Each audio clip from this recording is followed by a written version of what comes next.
Saat Abdullah bin Umar telah berusia senja, ia berbicara, "Aku telah berbayat kepada Rasulullah dan sampai saat ini aku tidak pernah merusak atau mengingkari janji itu. Aku tidak pernah berbayat kepada pengobar fitnah dan tidak pula membangunkan orang mukmin dari tidurnya." Kalimat-kalimat tersebut merupakan rangkuman kehidupan seorang laki-laki saleh yang dikaruniai usia panjang hingga melebihi 80 tahun dan telah memulai hubungannya dengan Rasulullah dan Islam sejak berusia 13 tahun, yaitu ketika ingin menyertai ayahandanya dalam Perang Badar, dengan harapan mendapatkan tempat dalam deretan para pejuang, seandainya tidak ditolak oleh Rasulullah karena usianya yang masih terlalu muda. Sejak saat itu dan bahkan sebelumnya lagi, ketika ia menyertai ayahandanya dalam hijrahnya ke Madinah, hubungan anak yang cepat matang, kepribadiannya itu dengan Rasulullah dan Islam telah mulai terjalin. Sejak hari itu sampai saat ia menemui Allah, yakni setelah ia mencapai usia 85 tahun, kita akan mengetahui bahwa ia adalah seorang yang tekun dan selalu mendekatkan diri kepada Allah. Ia tidak pernah bergeser dari pendiriannya, walau seujung rambut, dan tidak pernah menyimpang dari bayat yang telah diikrarkannya atau melanggar janji yang telah diucapkannya. Banyak sekali keistimewaan yang bisa diambil dari Abdullah bin Umar. 11, kerendahan hati, kebulatan tekad dan keteguhan pendirian, kedermawanan, kesalehan dan ketekunannya dalam beribadah, serta ketangguhannya dalam berpegang kepada teladan yang diberikan oleh Rasulullah. Semua sifat dan keutamaan ini turut berperan dalam menempa kepribadiannya yang luar biasa dan kehidupannya yang suci lagi benar. Abdullah belajar banyak hal tentang kebaikan dari ayahanda, Umar bin Al-Khattab. Bersama ayahnya, ia belajar dari Rasulullah tentang semua macam kebaikan dan keagungan. Seperti ayahnya, ia telah berhasil mencapai keimanan yang baik terhadap Allah dan Rasul-Nya.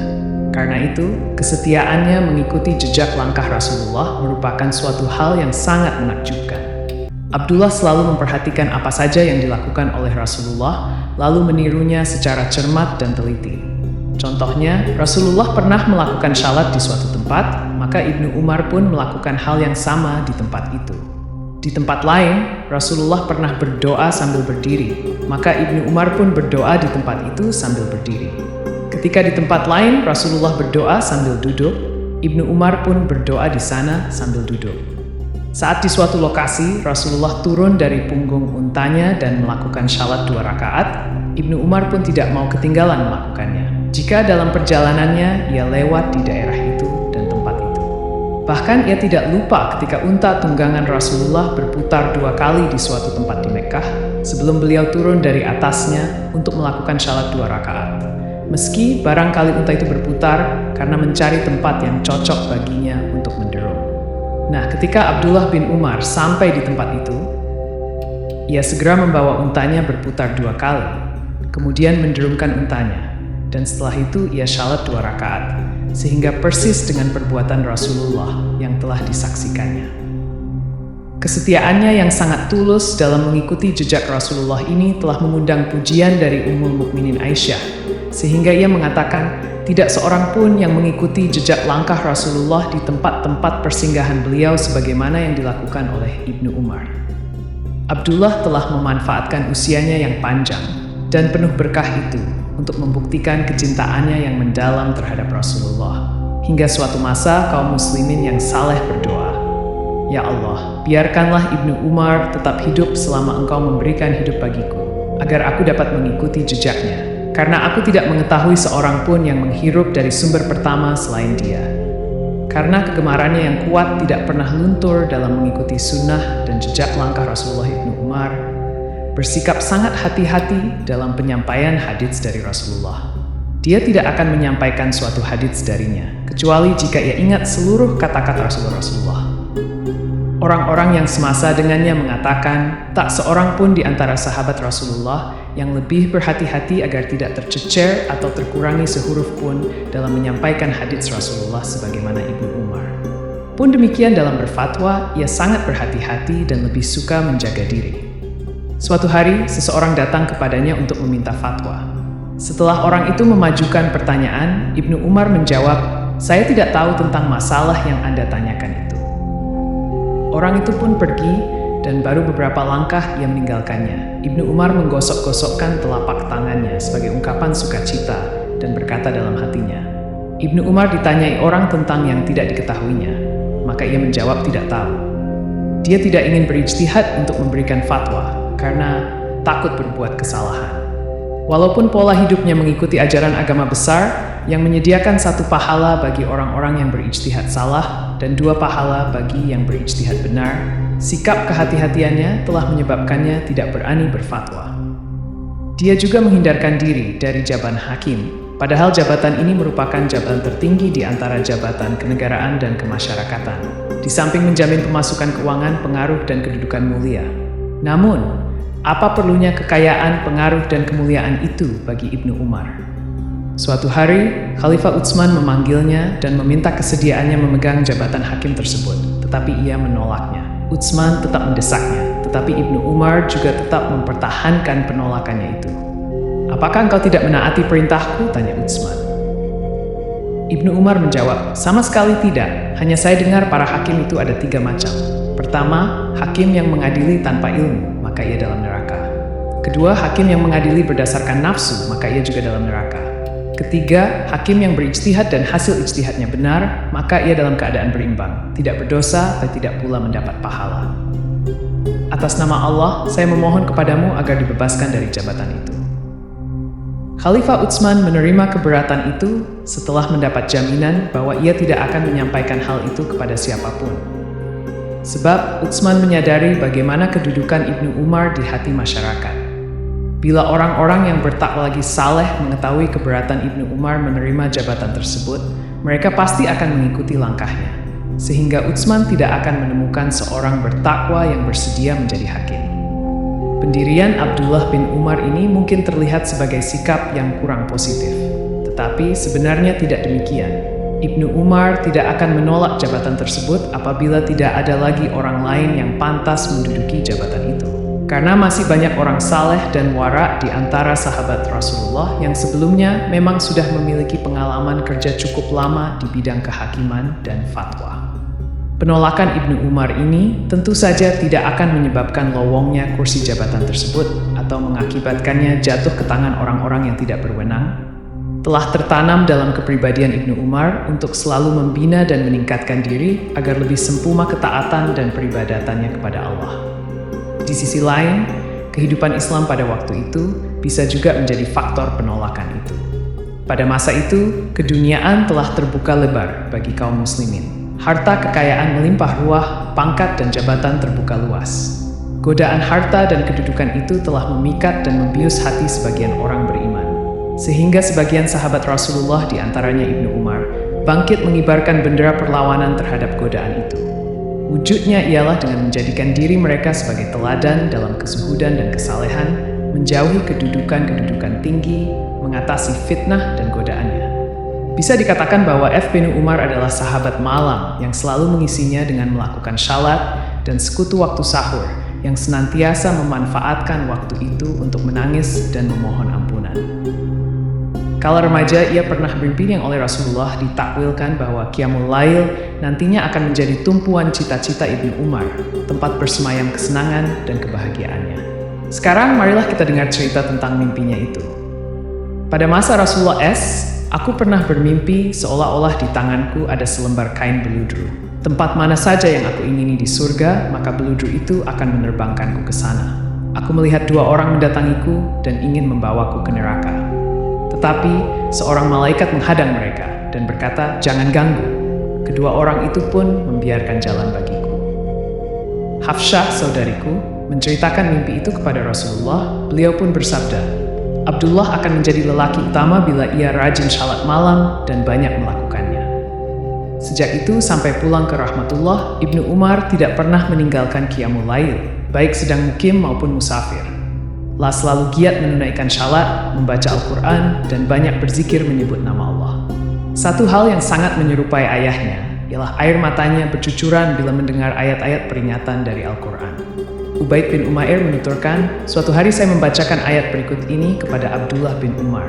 Dan bagaimanakah keadaan orang kafir nanti jika kami mendatangkan seorang saksi Rasul dari setiap umat dan kami mendatangkan engkau Muhammad sebagai saksi atas mereka.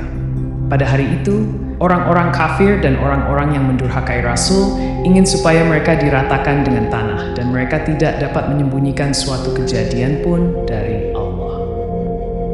Seketika Ibnu Umar menangis hingga jenggotnya basah oleh air mata. Suatu hari ketika ia duduk di antara sahabat-sahabatnya, ia membaca, "Celakalah bagi orang-orang yang curang dalam menakar dan menimbang," yaitu orang-orang yang apabila menerima takaran dari orang lain, mereka minta dicukupkan, dan apabila mereka menakar atau menimbang untuk orang lain, mereka mengurangi. Tidakkah mereka itu mengira bahwa sesungguhnya mereka akan dibangkitkan pada suatu hari yang besar, yaitu pada hari ketika manusia berdiri menghadap Rabb seluruh alam? Dia terus mengulang-ulang kalimat, yaitu pada hari ketika manusia berdiri menghadap Rabb seluruh alam, sedangkan air matanya mengucur bagai hujan. Puncaknya jatuh pingsan disebabkan oleh perasaan sedih dan tangis. Sikap dermawan, zuhud, dan wara berkolaborasi pada dirinya dalam suatu paduan seni yang agung membentuk corak kepribadian mengagumkan dari manusia besar ini. Dia banyak memberi karena ia seorang dermawan.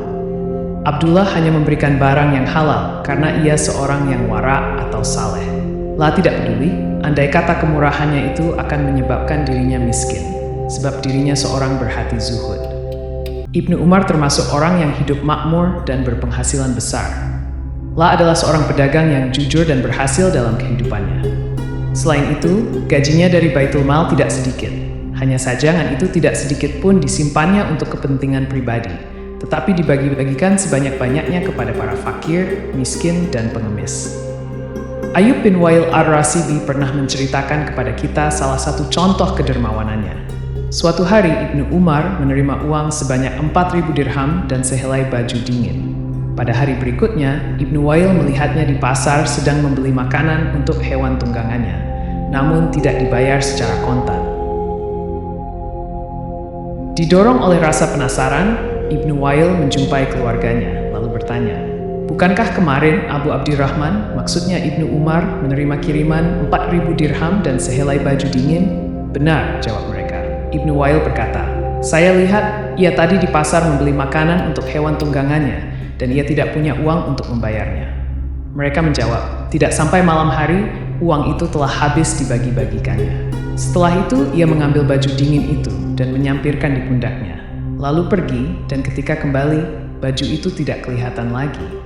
Ketika kami menanyakannya, ia menjawab bahwa baju itu telah diberikannya kepada seorang miskin. Mendengar jawaban itu, Ibnu Wail langsung pergi sambil menepukkan telapak tangannya satu sama lain dan pergi menuju pasar. Di sana ia naik ke suatu tempat yang tinggi dan berteriak kepada para pedagang di pasar, "Wahai kaum pedagang, apa yang kalian lakukan terhadap dunia? Lihatlah Ibnu Umar yang mendapatkan kiriman sebanyak 4.000 dirham lalu membagi-bagikannya, sehingga esok pagi ia membelikan makanan untuk hewan tunggangannya secara utang.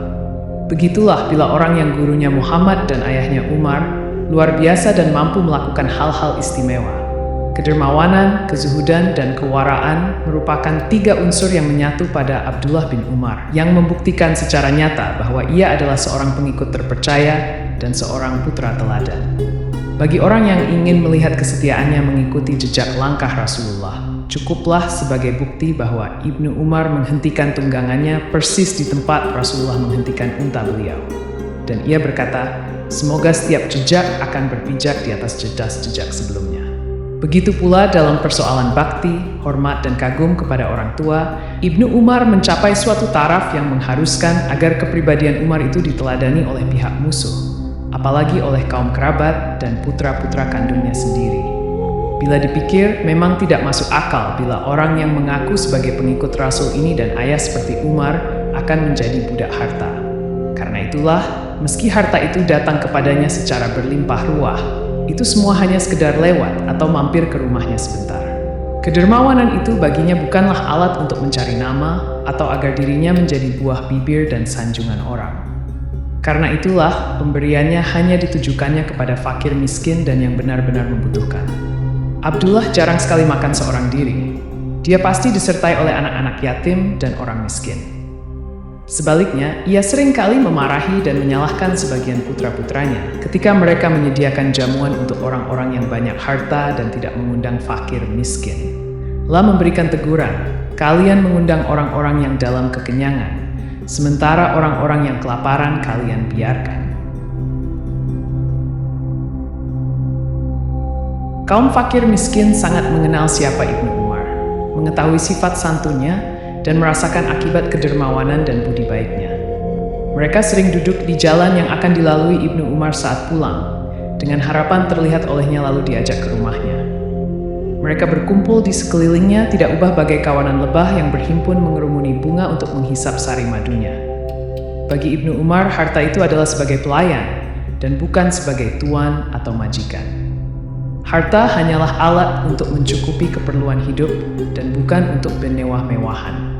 Hartanya bukanlah miliknya semata, melainkan ada hak fakir miskin yang telah ditentukan di dalamnya. Jadi setiap hamba punya hak yang sama dan tidak ada hak istimewa karena kedudukan seseorang. Kedermawanan yang tidak terbatas ini disokong oleh sifat zuhudnya. Ibnu Umar tidak hendak membanting tulang dalam mencari dan mengusahakan dunia. Harapan dari dunia itu hanyalah hendak mendapatkan pakaian sekedar penutup tubuhnya dan makanan sekedar penunjang hidup. Salah seorang sahabatnya yang baru pulang dari Khurasan menghadiahkan sehelai baju yang halus dan indah kepadanya dan berkata, "Saya bawa baju ini dari untukmu. Alangkah senangnya hatiku bila aku dapat melihatmu menanggalkan pakaianmu yang kasar ini, lalu menggantinya dengan baju baru yang indah ini." "Biarkanlah kulihat dulu," jawab Ibnu Umar. "Apakah ini sutera?" tanya Ibnu Umar sembari meraba baju itu. "Bukan, itu hanya katun," ujar sahabatnya tersebut. Ibnu Umar mengusap-usap baju itu sebentar, kemudian menyerahkannya kembali kepada orang tersebut dan berkata, "Tidak, aku khawatir terhadap diriku. Aku takut ia akan menjadikan diriku sombong dan tampak mewah, sedangkan Allah tidak menyukai orang-orang sombong dan bermegah din." Pada kesempatan lain, seorang sahabat memberinya sebuah kotak yang penuh dengan sesuatu. "Apa ini isinya?" tanya Ibnu Umar.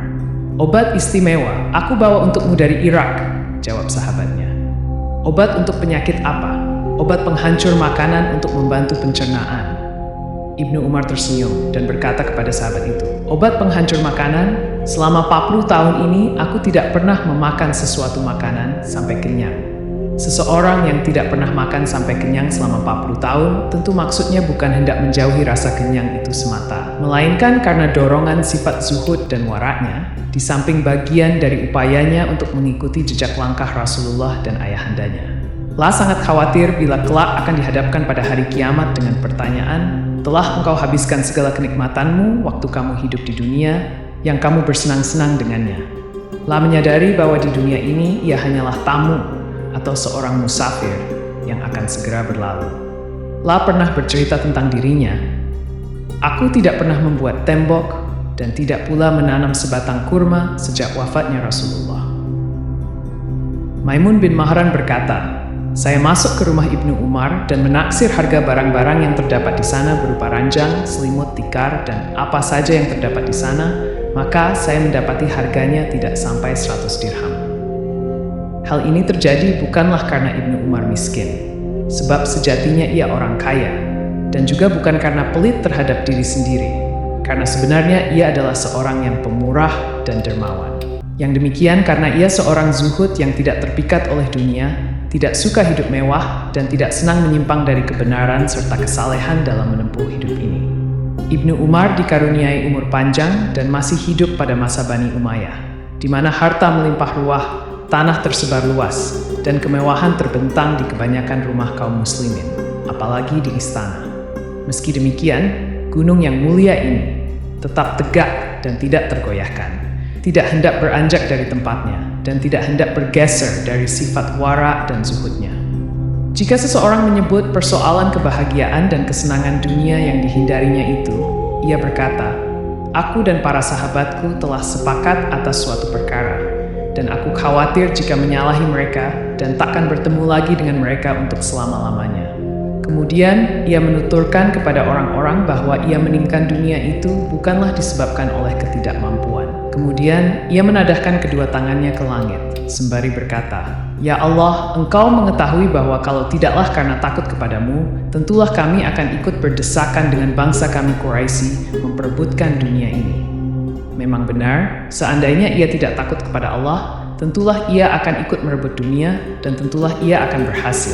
Tetapi ia tidak perlu berebut karena dunia datang sendiri kepadanya, merayunya dengan berbagai kesenangan dan daya tariknya. Apakah ada yang lebih menarik daripada jabatan khalifah? Jabatan ini berkali-kali ditawarkan kepada Ibnu Umar, tetapi ia tetap menolak. Bahkan ia pernah diancam jika tidak mau menerimanya. Tetapi pendiriannya semakin teguh dan penolakannya semakin keras. Al-Hasan menuturkan, tatkala Utsman bin Affan terbunuh, kaum muslimin berkata kepada Abdullah bin Umar, "Engkau adalah seorang pemimpin. Keluarlah agar kami meminta orang-orang berbayat kepadamu." Ibnu Umar menjawab, "Demi Allah, bila mungkin, janganlah ada walau setetes darah pun yang tertumpah disebabkan diriku." Mereka berkata lagi, "Engkau harus keluar. Kalau tidak, kami akan membunuhmu di tempat tidurmu." Namun, jawaban Ibnu Umar tidak berbeda dengan yang pertama. Demikianlah, mereka membujuk dan mengancamnya, tetapi mereka tidak mendapatkan hasil apa-apa. Setelah waktu berjalan sekian tahun dan fitnah semakin menjadi-jadi, Ibnu Umar tetap merupakan satu-satunya harapan. Orang-orang mendesaknya agar sedia menerima jabatan khalifah dan mereka akan berbayat kepadanya, tetapi ia selalu menolak. Penolakan ini menyebabkan timbulnya masalah yang ditujukan kepada Ibnu Umar. Tetapi ia mempunyai alasan yang logis. Telah dimaklumi bahwa setelah Utsman terbunuh, keadaan bertambah buruk dan berlarut-larut, sehingga bencana dan malapetaka pun tidak terelakkan. Walaupun ia tidak mempunyai ambisi untuk menempati jabatan khalifah tersebut, ia sejatinya bersedia memikul tanggung jawab dan menanggung risikonya. Dengan syarat ia dipilih oleh seluruh kaum muslimin dengan kemauan sendiri tanpa dipaksa. Adapun jika bayat itu dipaksakan oleh sebagian orang atas sebagian yang lainnya di bawah ancaman pedang, inilah yang tidak disetujui oleh Ibnu Umar dan ia menolak jabatan khalifah yang dicapai dengan cara seperti itu. Ketika itu syarat tersebut tidak mungkin terwujud. Meski sebesar apapun kebaikan Ibnu Umar dan kekompakan kaum muslimin dalam mencintai dan menghormatinya, luasnya daerah dan letaknya yang berjauhan, di samping pertikaian yang sedang berkecamuk di antara kaum muslimin, menyebabkan mereka terpecah-pecah menjadi beberapa golongan yang saling berperang dan mengangkat senjata. Suasana waktu itu tidak memungkinkan tercapainya konsensus atau kesepakatan yang diharapkan oleh Ibnu Umar. Suatu hari, seseorang mendatanginya dan berkata, "Tidak ada seorang pun yang lebih buruk perlakuannya terhadap umat manusia selain dirimu." "Mengapa?" tanya Ibnu Umar. "Demi Allah, saya tidak pernah menumpahkan darah mereka, tidak pula berpisah dengan jamaah mereka, apalagi memecah belah kesatuan mereka." Orang itu berkata lagi, "Seandainya engkau bersedia menjadi khalifah, tidak akan ada seorang pun yang menentang." Jawab Ibnu Umar, "Saya tidak ingin jabatan itu menjadi milikku, sementara masih ada seseorang yang mengatakan setuju, sedangkan orang lain mengatakan tidak." Ketika peristiwa telah berkembang sedemikian rupa dan kedudukan Muawiyah telah kokoh, lalu beralih kepada putranya, Yazid, Ibnu Umar tetap menjadi tumpuan harapan manusia untuk menempati jabatan khalifah. Bahkan, ketika Muawiyah putra Yazid menduduki jabatan khalifah, lalu hanya selang beberapa hari, ia meninggalkannya karena tidak menyukainya. Harapan terhadap Ibnu Umar tersebut tidak pernah surut. Padahal pada saat itu Ibnu Umar telah menjadi seorang berusia lanjut. Marwan datang kepadanya dan berkata, "Ulurkanlah tangan Anda agar kami berbayat. Anda adalah pemimpin Islam dan putra pemimpin Islam." Ibnu Umar menjawab, "Apa yang akan kita lakukan terhadap orang-orang dari wilayah timur? Kita gempur mereka sampai mau berbayat," jawab Marwan. "Demi Allah, saya tidak sudi dalam umur saya yang sudah 70 tahun ini ada seorang manusia yang terbunuh karena saya." Marwan akhirnya pergi sambil menyenandungkan syair, "Aku melihat api fitnah berkobar hingga puncaknya. Sepeninggal Abu Lailal, kerajaan akan berada di tangan yang kuat lagi perkasa." Penolakan untuk menggunakan kekerasan dan senjata inilah yang menyebabkan Ibnu Umar tidak ingin ikut campur dan bersikap netral dalam kekalutan bersenjata yang terjadi di antara pengikut Ali dan pendukung Muawiyah. Dia mengambil kalimat-kalimat berikut sebagai semboyan dan prinsipnya. "Siapa yang berkata, marilah syalat, akan aku penuhi. Dan siapa yang berkata, marilah menuju kebahagiaan, akan aku turuti pula. Tetapi siapa yang mengatakan, marilah membunuh saudaramu seagama dan merampas hartanya, maka aku akan katakan tidak.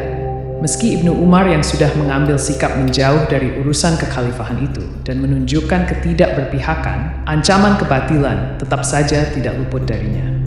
Telah lama sekali Muawiyah yang ketika itu berada di puncak kejayaannya melakukan tindakan-tindakan yang menyakitkan dan membingungkannya, bahkan Muawiyah mengancam akan membunuhnya. Padahal Ibnu Umar selalu bersemboyan, seandainya antara diriku dan seseorang ada hubungan, walau hanya sebesar rambut, itu tidak akan putus. Suatu hari Al-Hajjaj tampil berpidato. Ibnu Zubair telah menyimpangkan kitabullah. Ibnu Umar berteriak menentangnya, "Bohong, kamu dusta." Al-Hajjaj yang selama ini ditakuti oleh siapapun juga merasa terpukul mendapat serangan tiba-tiba. Tetapi kemudian dia melanjutkan pembicaraan dengan mengancamnya akan memberi balasan yang seburuk-buruknya. Ibnu Umar mengacungkan tangannya ke muka Al-Hajjaj dan di hadapan orang-orang yang semuanya merasa takjub, ia menjawab, "Jika ancamanmu itu kamu laksanakan, sungguh itu tidak aneh karena engkau adalah seorang diktator yang biadab." Tetapi, meski sekeras dan sebesar apapun keberanian Ibnu Umar, sampai akhir hayat, ia selalu ingin agar tidak terlibat dalam fitnah bersenjata itu dan menolak untuk berpihak kepada salah satu golongan. Abul Aliyah Al-Bara berkata, "Suatu hari saya berjalan di belakang Ibnu Umar tanpa diketahui olehnya. Saya dengar ia berbicara kepada dirinya, mereka meletakkan pedang-pedang mereka di atas pundak-pundak orang lain.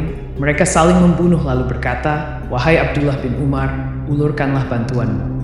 Dia sangat menyesal dan berduka melihat darah kaum muslimin tertumpah oleh sesamanya. Seandainya ia mampu menghentikan peperangan dan menjaga darah agar tidak tertumpah, ia pasti melakukannya. Tetapi peristiwa yang terjadi di luar kemampuannya, sehingga ia lebih memilih untuk menjauhinya. Hati kecilnya sejatinya berpihak kepada Ali, bahkan tampak bahwa Ibnu Umar yakin Ali berada di pihak yang benar.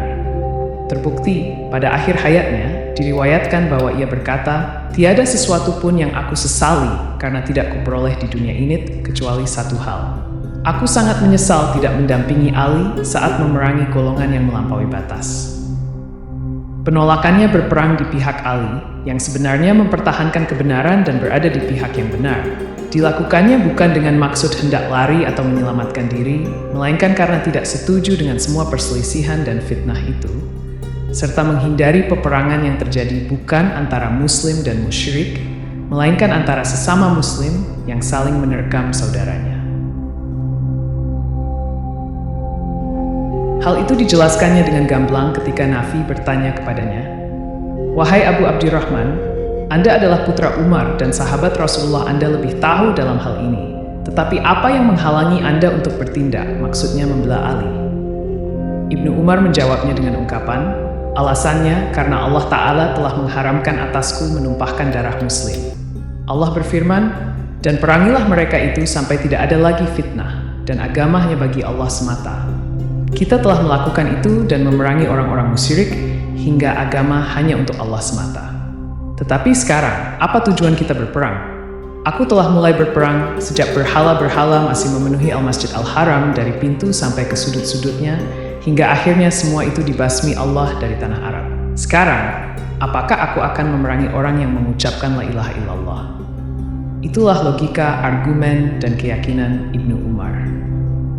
Jadi, ia menghindari peperangan dan tidak ingin terlibat dalam hal itu, bukanlah karena takut atau hal-hal negatif lainnya, melainkan karena tidak menyetujui perang saudara antara sesama orang beriman dan menentang tindakan seorang Muslim yang menghunus pedang terhadap Muslim lainnya. Ibnu Umar dikaruniai usia lanjut dan mengalami saat-saat pintu keduniaan terbuka lebar bagi kaum muslimin. Harta melimpah ruah, jabatan beraneka ragam, dan angan-angan manusia melambung tinggi. Namun kekuatan psikologisnya yang luar biasa mampu mengubah racun pada zamannya. Kondisi zaman itu memang penuh dengan segala macam keinginan, fitnah, dan harta benda. Bagi dirinya justru diubah menjadi zaman yang diliputi oleh kezuhudan dan kesalehan. Dia menjalani masa itu sebagai orang yang tekun beribadah dan selalu dekat dengan Sang Pencipta, dengan penuh keyakinan. Kehidupannya diisi sepenuhnya dengan kegiatan tersebut.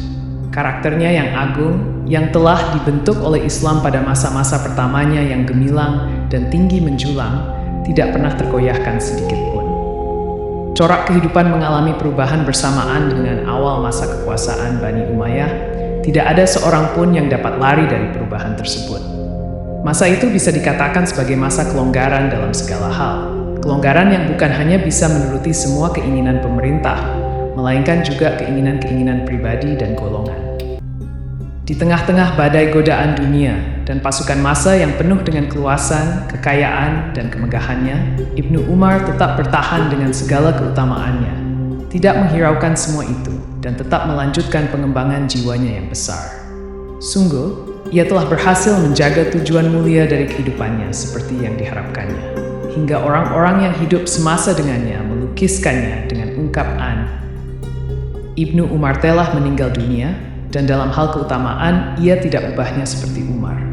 Bahkan, ketika menyaksikan sifat dan akhlaknya yang mengagumkan itu, mereka membandingkannya dengan Umar, yaitu ayahnya yang berpribadi besar. Mereka berkata, Umar hidup pada masa yang waktu itu banyak tokoh yang menjadi saingannya, sedangkan Ibnu Umar hidup pada masa yang waktu itu tidak ditemui siapa yang menandinginya. Perbandingan itu terlalu berlebihan, tetapi dapat dimaafkan terhadap orang seperti Ibnu Umar. Adapun Umar, tidak seorang pun dapat disejajarkan dengannya. Tidak mungkin ada bandingannya di setiap masa dari kaum manapun juga.